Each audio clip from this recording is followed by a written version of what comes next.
வணக்கம். அதிக நோய் எதிர்ப்பு சக்தி கொண்ட பூண்டை வச்சு ஒரு ஊறுகாய். அதுக்கு நான் 1 கிளாஸ் பூண்டு உரித்து வச்சுருக்கேன்.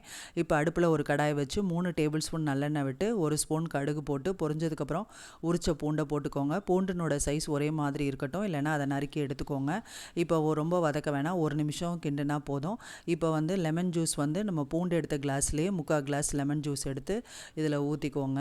இப்போ இது முறை கூட்டிகிட்டு வரையில் அடுப்பை சிம்மில் வச்சுருங்க. இதில் 1/2 ஸ்பூன் மஞ்சத்தூள், 2 ஸ்பூன் தனி மிளகா பொடி, உப்பு தேவையான அளவு, 1/2 ஸ்பூன் வறுத்தரைச்ச கடுகு பொடி, 1 ஸ்பூனுக்கு தனியா பொடி, 1/2 ஸ்பூன் ஜீரக பொடி போட்டு நல்லா கிண்டிட்டு 1/2 ஸ்பூன் வெந்தய பொடியும் பெருங்காய பொடியும் போட்டு கிண்டிக்கோங்க.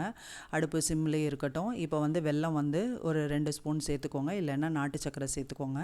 இப்போ பாருங்கள், எண்ணெய் நல்லா பிரிஞ்சு வந்துருச்சு. இப்போ அடுப்பை ஆஃப் பண்ணிவிடுங்க. உங்களுடைய பூண்டு ஊறுகாய் ரெடி ஆகிடுச்சு. இது பிரேக்ஃபாஸ்ட்டு, டின்னரு, லஞ்சு எல்லா சாப்பாட்டோடையும் வச்சு சாப்பிட சூப்பராகவும் இருக்குங்க. இதனோட டேஸ்ட்டும் நல்லா இருக்குங்க.